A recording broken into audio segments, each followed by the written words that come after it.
weeks ago, and a great sub-pastor this last weekend. Now we've gone right into the pits, and this is what you've got tonight. I've talked a little bit on this subject before, covering all the 7 feasts, but Tina asked me a few weeks ago if I would talk to the basketball group, and what I talked about was what's next on God's calendar. Are you ready? What's the next big thing God's going to do? Well, first of all, when you get into prophecy, everybody disagrees about everything. And so I don't want to be dogmatic about anything I'm saying tonight, but I think we'll be able to back up everything we say with Scripture, and that's the important thing. And you need to know that a lot of people disagree on these things. But when we get into the Old Testament, which I've had the opportunity to teach all the way through now, we find out a lot of patterns happen in the Old Testament to show us things that have happened to us already, plus things that are going to happen in the future. Obviously, the things that are in the future are harder for us to say because it hadn't happened yet. We don't get to look back with 20/20 hindsight. But the Bible says in a couple of different places that all these things were done to them so that they were examples to you. So when you look at things that happened to them in the Old Testament, you find out they were examples of something that's going to happen to us. And so we want to take that idea with the Feast of the Lord. There were 7 Feasts of the Lord, and they are feasts that were done every year, and they were commanded in Leviticus to Moses, and they were to be celebrated, and they all meant something. And they meant something then, but they mean something since then, and they mean something in the future. So we know that the 7 feasts, and this first part I've got to go through kind of fast because we're not concentrating on the first 4, we're concentrating on 5, 6, and 7. So, but to understand it, I think we have to go through this. But there was the Passover feast, the Feast of Unleavened Bread, the Feast of First Fruits, and all those were in the springtime. And then there's a pause of the summer, and they're separated. And then we have the fall feast, which is the conversation we're going to have for the next 3 weeks. And they are the Feast of Trumpets, the Feast of the Day of Atonement, and the Feast of Tabernacles. So when we look at that in the way it's been presented to us, we know that Passover comes around our mid-April, and it's different every year. Our calendar is not the same as the Jewish calendar, so we can't say it happens on April 15th. Let me tell you how bad it is. I got on the internet to try to find out when it's happening in 2022, and I found 3 or 4 different answers for each one of them. So I don't think they even understand their calendar. But we know that it's Passover happens around April, and it's their month called Nisan 14, and that is in the spring. And then the unleavened bread comes the next day, and it runs for 7 days, and it's called the Feast of Unleavened Bread, and that's Nisan 15 through 22. Now, we know that's right, but what Nisan 15 to 22 is what we disagree about. But that's this year supposed to be around April 16th through the 23rd. And then the next feast is the Feast of First Fruits, which is Nisan 17, and that's our April 24 or so, somewhere right in there. And then we have the Pentecost feast, and that was called the Feast of Weeks, and it's in the month of Sivan, 6th, and that's this year, June the 12th. Now, all the feasts are celebrating the past and the love of God. You remember Passover had to do with coming out of Egypt, right? If you painted your doorpost with the blood of the lamb, the death angel would pass over you and not harm you. And by the way, the best I can tell from reading all that is that was an opportunity for the Egyptians too, but they didn't believe it, so therefore it didn't happen. Then unleavened bread has to do with the word leaven. Leaven, of course, is like yeast, and leaven in the Bible is always a type of sin. Type just means an example, and so they were to get all the leaven out of their house. Now, here's how big the Jews would do that. they would not only throw out all the bread that had leaven in it, but they would actually sweep their homes to make sure no leaven was on the floor or on the table and so forth as they celebrated it early on. A lot of them don't celebrate it anymore. And so that had to do with that. And then they were told to get the sin out of their lives, so clean their lives up. And then the Feast of First Fruits was their thankfulness for the first harvest. They had an early harvest. Usually barley came in first, and that was a thankfulness, and they would wave the wave offerings in the air and so forth. And then 50 days later, Pentecost was more harvest and more grain offerings, and that had to do with wheat and other things. So let's look at the Passover from the past. It was also called Pesach. I know y'all probably having a little bit hard time reading some of these things, but I tried to get them as big as I could. And this was a day when a lamb was slain without blemish. You were to eat all of it. You put the blood on the doorpost, on the lintels of the door, and you were to eat it all. You were not to break any bones of the lamb, and the death angel would pass over you if you obeyed all these things. And we've studied that before, and it's a great study around Easter time. But what does it mean for its future? Now, it's in our past now, but remember when they did the command for it, Jesus hadn't come yet. So what happened to bring us up to speed with that first celebration? Well, Jesus was that lamb, wasn't he? And he was that perfect lamb. And did they break his bones on the cross? And what does the Bible tell us? That without his shedding of blood, there's no remission of sin. It is his blood that saves us. And it's those who believe on that practice that are saved. And that's what the blood of the life of Christ does. Remember that she had thorns on his head. So at the top of the cross, there was blood. And there was blood on each side and even at the bottom. Just like around the door of the Old Testament homes. And believers on Christ will not perish, but have everlasting life, just like those who then the death angel passed over. So he is the fulfillment of the future of Passover. And not that God may have something else in plan for us, but that is certainly the prophetic fulfillment of Passover. So we have the old meaning, then we have the new meaning. And then we had the Feast of Unleavened Bread. And so the past of that had to do with a week after Passover. It ran for 7 days. And leaven was always a type of sin, and they were to purge out the leaven from their house. And the idea was, folks, if there's sin in your life, get it out. Get to worshiping the Lord and serving him.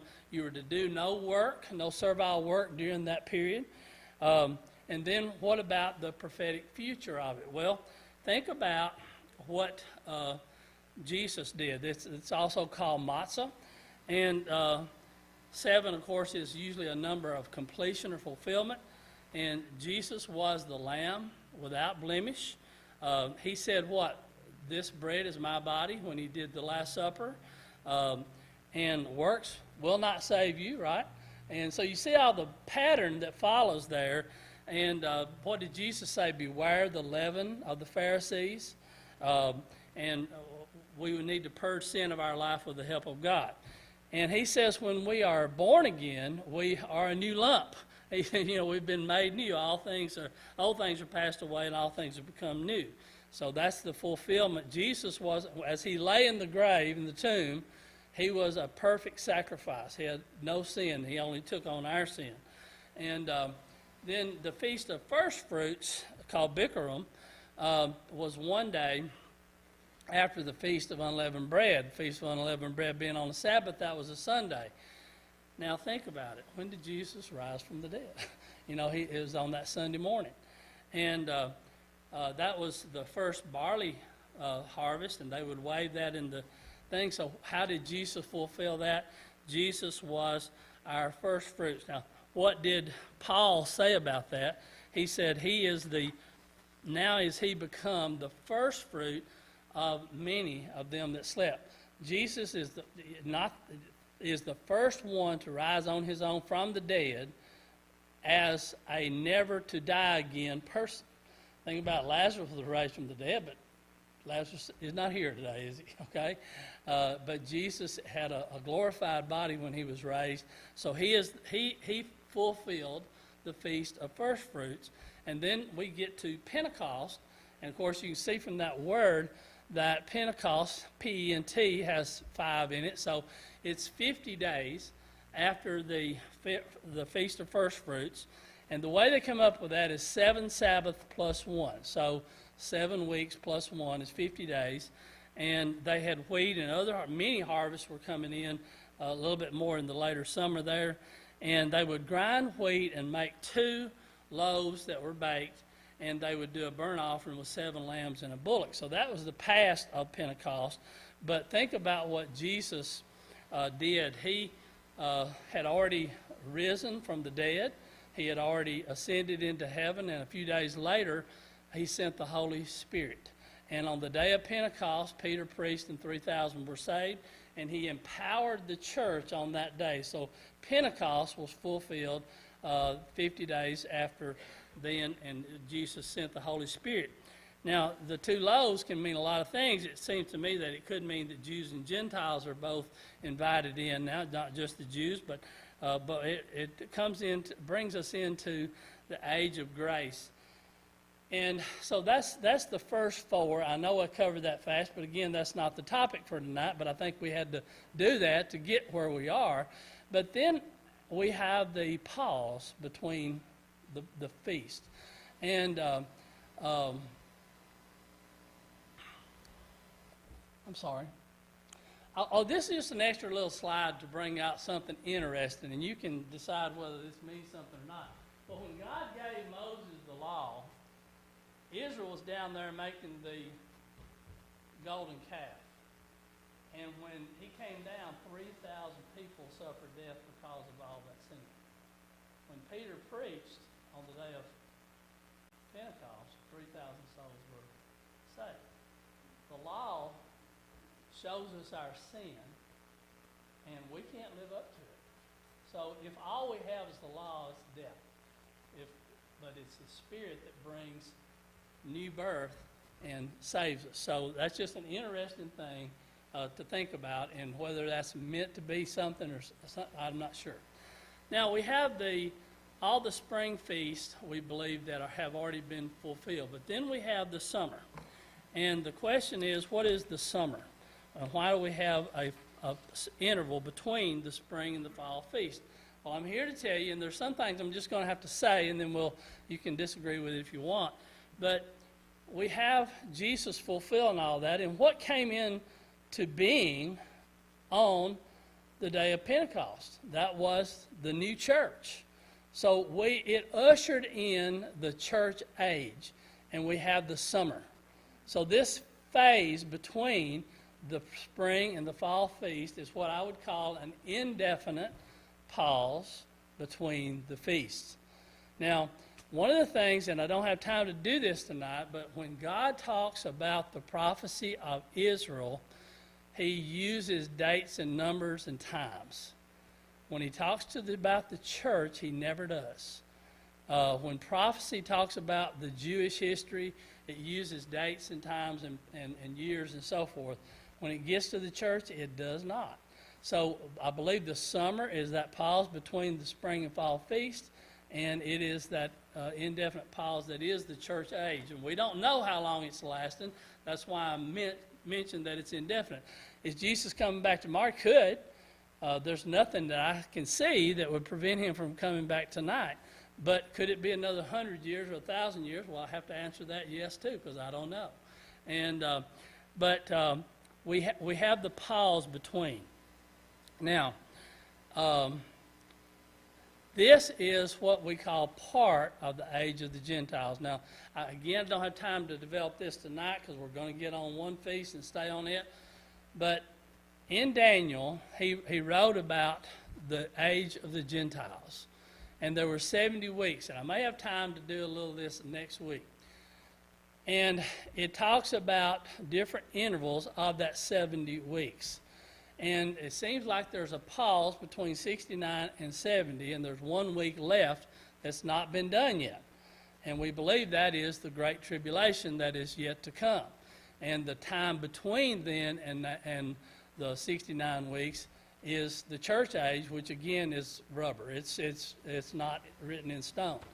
And we'll try to develop that, because that was kind of figured out by a great study of the Word about 100 years ago now. And we can maybe talk about that next week. But when Daniel is doing all his prophecy, he is speaking about the Jewish people. Now, Ryan just said it tonight. We haven't replaced the Jewish people. The Jewish people are still the Jewish people. The Jewish men and women who get saved are part of the church. So let's don't mess that up. But there is the Jewish people that is a different kind of animal altogether in God's eyes, and I don't fully understand all that. But I will tell you that a lot of the prophecies that have to do with the Jews don't apply to you. And it's very important for us to know it and study it, and it will affect us indirectly in some situations, but God is never going to forget a single promise he made to the Jews. He said his kingdom is going to come back in Israel. He's going to do that. That's not a promise he made to the church, even though the church gets to see that happen, but I'm just saying it's something for the Jews. So that 70 weeks has to do with the Jewish history and future. And we're in that pause between these two, and I hope you can see that these 7 feasts mean something for prophecy, because those 4 were already fulfilled by Christ. The question is, what's going to happen with the next 3? And have we already filled those, or is it different? Now, this is going to be a really quick, this right here is a graphic just showing the spring, and this is the spring, this is the fall, Passover, unleavened bread, first fruit, Pentecost. Then you have the summer harvest, or the church age, which is summer, and then you have the fall feast, trumpets, Day of Atonement, and Feast of Tabernacles. So that's just a graphic showing you what we're talking about. Now, this is a complicated slide, but it basically is a Jewish calendar in a circle. And this right here is a little bit easier one to understand. And you can see that we start up here in Nisan and so forth and move around. Tissues here, and we have Passover and all this sort of thing coming here. They added one here called Hanukkah, and I just want to explain, Hanukkah is not one of the original Jewish feasts. That was added by the Jews around 160 BC, when the Maccabean revolt came and they overthrew Alexander's control. Alexander was already dead, but it was his people in the revolt, and then later, of course, Rome took over anyway. But they cleansed the temple, and that was in 160 BC, or roughly. It was several years, but that's added to her. They do celebrate more holidays than this, but the 7 is all we're going to concentrate on, because that's what the Old Testament has. Now, when we get to the Jewish calendar, you definitely don't have to read this, because I want you to see what I wrote down here at the bottom. What is the point of this slide? And I said, I have no idea. And the reason is because when you look at all the qualifications they got for changing the calendar, some years have 354 days, some have 358. There's a shortfall of 11 days every 365 on the secular calendar, and every once in a while they add a month to get the calendar ticking back with the sun again. And the reason is because the Jewish calendar is lunar; it goes on the moon, and our calendar goes on the sun, so they don't over. So the whole point is that if you can figure out the Jewish calendar, you're a better man or woman than I am. And I just have to look and see the people who do it every year. And by the way, I couldn't find 2 that had agreed on every one of those. So the Jewish calendar is hard to understand, is all I want to say. Now, we have the 3 feasts that come after that. And the question is, have they been fulfilled? We have the Feast of Trumpets, the Day of Atonement, and the Feast of Tabernacles.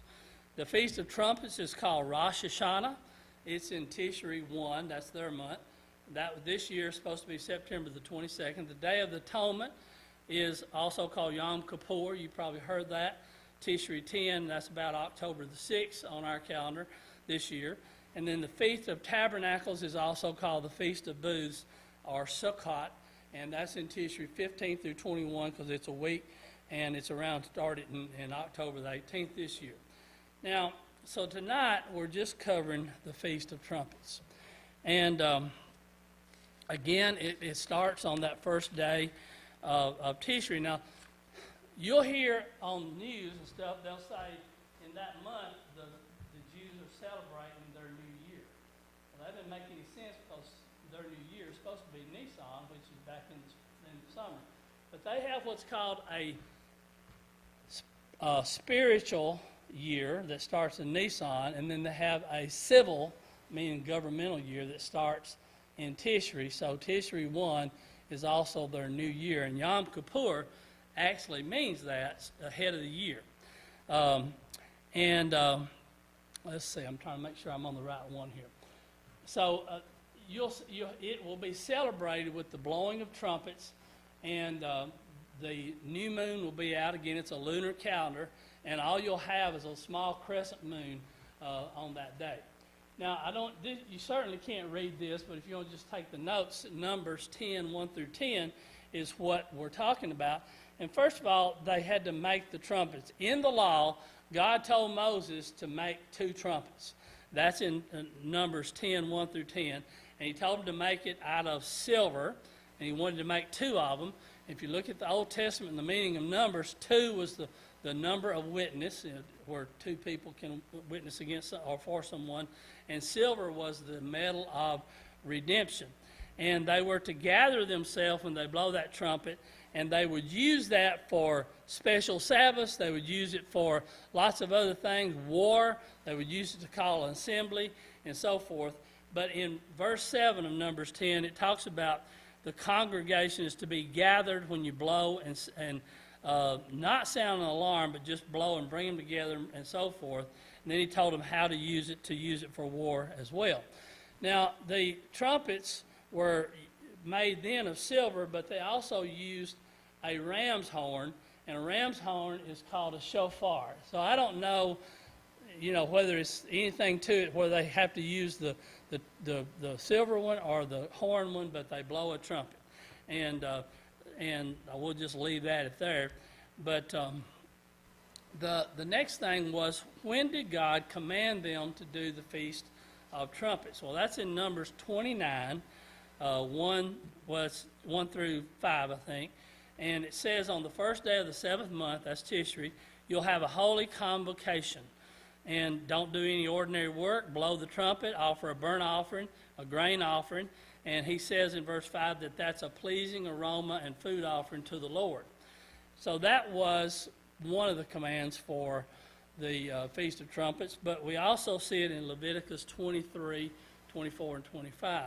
And what it says there, I'll read all this, it's just 2 verses. Speak unto the children of Israel, saying, on the 7th month, the first day of the month, Tishri 1, that you shall have a Sabbath, a memorial of the blowing of trumpets, a holy convocation, and you shall do no servile work, but you'll offer an offering of fire to the Lord. Now, so what is a convocation? So a convocation is an assembly when called. One of the best little classes I had to take in college was etymology, and it has to do with the origin of words, where words came from.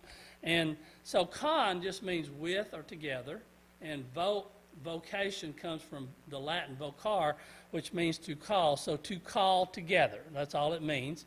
And when somebody asks you what you do for a living, sometimes they may say, what's your vocation? Well, that means what you're calling. That's really what it means.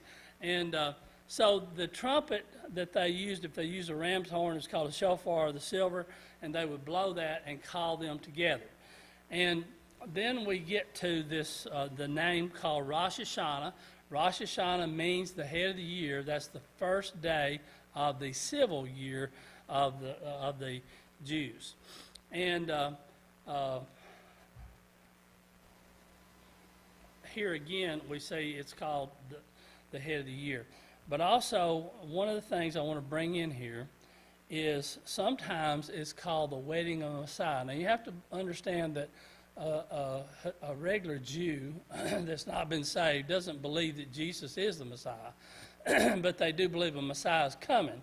And they believe that this feast has to do with the marriage of the Messiah. Let's go to Joel, if you want to write this down, Joel 2, 15 and 16. Listen to what it says. Blow the trumpet of Zion, sanctify a fast, call a solemn assembly. Sound familiar? Gather the people and sanctify the congregation. Assemble the elders and gather the children and those that suck the breast. Listen, let the bridegroom go forth out of his chamber and the bride out of her closet. That was an act you did at a marriage, where she came out of her closet, he came out of his chamber, and they came out together to be man and wife. So, is this Feast of Trumpets have anything to do with a marriage? What does it have to do with us, if anything, in the future is what we're asking today. So what is the implication at the end of the age? Let me just say, too, that there is a term, a phrase, called that day or the day of the Lord in the Bible. I did a search on the day of the Lord. Every time it has to do with the end days. I couldn't believe it. I mean, I was thinking, well, surely somebody would have said it sometime, having to do with just the day you go worship. But every time it had to do with the end times. And that's in a King James, so you're going to get a different view with different versions. So what is this great day of the Lord? So it's not come yet. You say, well, Jesus came. Well, that was a great day. Absolutely, it's a great day. But he didn't ever talk about his coming as the great day of the Lord. That great day is still yet to come. And what does it have to do with our future? Now, let's look at the New Testament. Again, you won't be able to read these up here. It's too small. But that's 1 Corinthians 15, 50 through 53. And Paul is discussing eternal life. How many of you understand that your body, as it is, ain't making it to heaven? You say, well, why not? Well, some bodies have been dissolved in the earth for many thousands of years. Some are in the bottom of the sea, been eaten up a long time ago, and they're fish food. People are dead everywhere and so forth. So what chance? So your body's not making it to heaven. You're going to have a body, and it's going to be in heaven, but it's going to have to be different. It has to be an eternal body. And remember when Jesus came out of the grave, they knew who he was. Now, he blocked it in one case on the road, but for the most part, everybody, they figured out pretty soon this is him. And if they didn't figure it out, he told them, but they recognized him as the point. Jesus went in the grave with a physical body. He came out of the grave with a body, but it was somehow different. And there's going to be, our scars are all going to be gone in heaven, but guess what? There's one person going to get to keep his scars for all eternity, and that's Jesus. We'll get to see that on and on to remind us of what he did for us. But you're going to get a new body, and that's what Paul's discussing in 1 Corinthians 15:50. He said, I tell you this, brothers, flesh and blood cannot inherit the kingdom of God. Your body's not going to make it. It can't be there. Our bodies are in all kinds of shapes. Mine's one of the worst. And he said, nor does perishable inherit the imperishable. This body's perishable. Everything there is imperishable. So you can't let one be mixed with the other. He said, behold, I tell you a mystery. Now here is the big problem with the Old Testament and the New Testament. And I don't say it's a problem, but very little was mentioned in the Old Testament to show us the coming of the church age. Most people didn't understand it, and there was a lot of things that had to be revealed by Jesus and then by his disciples. and they would often discuss them as a mystery that had just been revealed. It's been opened up to you. You know, find for me a good detailed view of the church age in the Old Testament. There's hints of it, and we can look back now and say, oh, that's what he was talking about. But the church age is not well discussed in the Old Testament, and now mysteries have to be revealed. Jesus revealed a whole bunch of them, and then his apostles revealed more. Paul is saying, I'm going to tell you about a mystery. We shall not all sleep, but we shall all be changed. In a moment, in the twinkling of an eye, at the last trumpet. For the trumpet will sound, and the dead will be raised imperishable, and we will be changed. For this perishable body must put on imperishable, and this mortal body must put on immortality. So he's saying that, look, whether you're dead or you're alive, that body has got to change. It's very obvious to us that a dead body has to change because it's largely gone in many cases.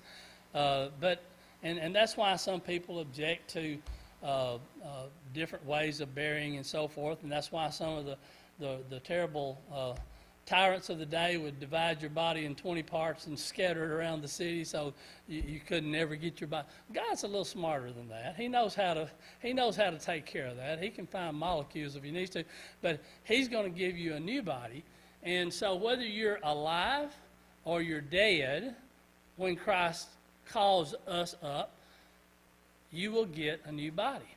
And we have more in just a little bit, but he says it's in a moment, in the twinkling of an eye. And I went into that word moment in our class the other day, and it's like there is no time. It's like when one's done, the other's not. And so there is no pause between your new body and your old body. It's going to happen very instantaneously. Then we get into another verse that talks to it a little bit more in detail, and this is when he wrote to the church at Thessalonica. And this is in 1 Thessalonians 4, 13, and I think through 17, but that may be wrong. No, it goes through 18. Now, I'm not going to read all that, but let me hit some highlights. First of all, he says, I don't want you to be uninformed. I want you to understand something. They were a little worried that Jesus was going to come back, and the people that had been in the church that already died, or their parents maybe, were going to miss it. And he said, I don't want you to be ignorant. I want to teach you something. He said in verse 14, he said, for since we believe that Jesus died and rose again, so who's he talking to?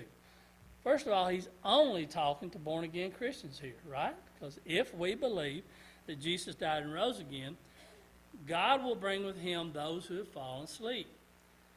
For this we declare to you by the word of the Lord, that we who are alive, who are left until the coming of the Lord, will not precede those who have fallen asleep. So you may get excited when the Lord calls you up, but you're going after the people that died. You say, he said, we will not precede them. They'll get to go first. He said, if you're worried about Mama, who's been dead and gone for a while, don't worry anymore. She's going up for you. Okay? And then he goes on to say that we'll all then be taken up. And also look at the little thing there, and we hadn't studied this in our class yet, but he goes on and saying that God will, in verse 14, God will bring with him those who have fallen asleep. So when you die, and first of all, don't let me think, I don't want to make you think that I know all this stuff. This is hard stuff. I don't have all the answers. But when you die, we know your spirit leaves the body. God did a great thing when he created man, but guess what? It was still a dead body. Until he did what? He blew air into it and breathed into it the spirit of man, and then he rose up. So it was a very complex organism that he created there, but it still didn't live until he breathed life into it, right? And when that breath of life leaves you, not your literal breath, but the spirit, when you die, that spirit leaves you. And that's the end of all hope for that body, is when the spirit leaves it, right? And so they go to be with, that part of you goes to heaven to be with the Lord then. Paul said to be present, to be absent in the bodies, to be present with the Lord. Again, there's no time frame difference there. To be without one is to be with the other. So boom, boom, okay? So when your spirit goes to heaven to be with God, it's a spirit. But there's going to be a reuniting of the body and the spirit. Not just this body, but an imperishable body is going to be raised up and rejoined with your spirit. And even those of us who are alive, it says, have to be changed. So it won't be this body. It'll be an improved body, a eternal body that can live forever in heaven. So, and then he says, what does he say here in verse 16? For the Lord himself. Now there's a little poetry in the Old Testament, in the King James Version that I like that sometimes other versions miss. The Lord himself. Himself. Think about that. It's not just, he didn't send, he could have sent anybody to do it, right? But it's not. It's him that's going to descend, okay? He said the Lord himself will descend from heaven with a shout or a cry of command, and the voice of an archangel, and with the sound of the trumpet of God, or the trump of God, and the dead will rise first. Those who are alive and are left will be caught up together with them in the clouds to meet the Lord in the air. So will we always be with the Lord. Therefore, encourage each other with these words. So that's what he was doing when he wrote this. He was trying to encourage them. But think about what he said. He said when he comes for this event, there's going to be a trump. Now, some people believe it's going to be a literal trumpet, and one of the archangels is going to do it. Most people, if you read a little bit deeper, it is the voice of God, and that is the trump of God. But I don't want to get into an argument about that. I'm not sure which way it's going to be. But there's going to be a trumpet sound, and the dead in Christ are going to rise first, and then those of us who are alive and remain are going to be changed and brought up with him. Notice he said he's going to bring those that have fallen asleep with him. Well, how'd they get there? When they died, their spirit already went up, didn't it? So, my mama, your grandparents, I don't know who, if they were saved, their spirit is always already with the Lord. But one day, they're coming back with him, and their body will be changed and reunited with their spirit, and they'll have a permanent body. Think about it. They recognized Jesus. He had an imperishable body. He had been changed. He had been glorified. And we're going to get that kind of body too, and we'll back that up with Scripture in just a second. But let me just talk about verse 17. We will be caught up together. Now, some people use the word rapture, and they argue against this, and they say the word rapture don't appear in the Bible. Well, they're absolutely right. As far as I know, the word does not appear. So where do we get the right to use this word rapture? Well, rapture in the Greek is harpazo, and the Septuagint, which was written in 250 BC, that's the Old Testament translated into Greek. They used it for various things. When something was snatched or picked up or caught up, they used the word harpazo. That converts into Latin, rapamir or rapio, and that's where we get our word rapture. So the Vulgate, that is the Latin conversion of the Old and New Testament, done in 382, uses that. So the word rapture just means to snatch up or be taken away or be caught up. So all it is an English translation of that phrase. So don't get caught up with the fact that the word rapture is not in the Bible. Literally it is not, but that phrase is there, and it means rapture. It means to be caught up. So if you want to use the word caught up and the great catching up, you can do that. We call it the rapture very often. So it's simply our English translation of that phrase. So we're starting, I hope, for you to see that the Feast of Trumpets may be represented in the future as the rapture of the church. It's the next big thing on God's agenda.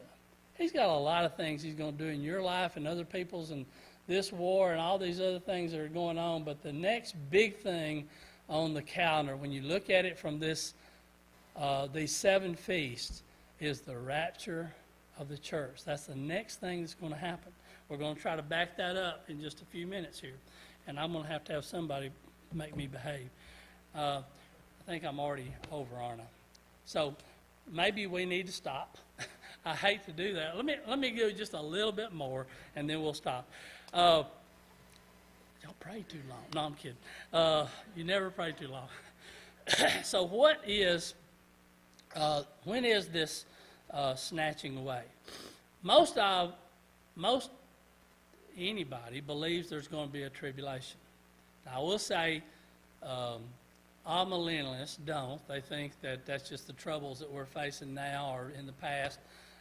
But most people, it's hard to argue with whether there's going to be a tribulation. As a matter of fact, Jesus said it in Matthew 24:21. He said, "Then there shall be great tribulation." We didn't put the term great tribulation on it. Jesus did. He said, "Then there's going to be great tribulation, such as was not since the beginning of time, nor ever shall be." And then the next thing that most people agree on is there's going to be a 1,000-year reign. Again, all millennialists, they think it's all spiritual talk and it's not real and so forth.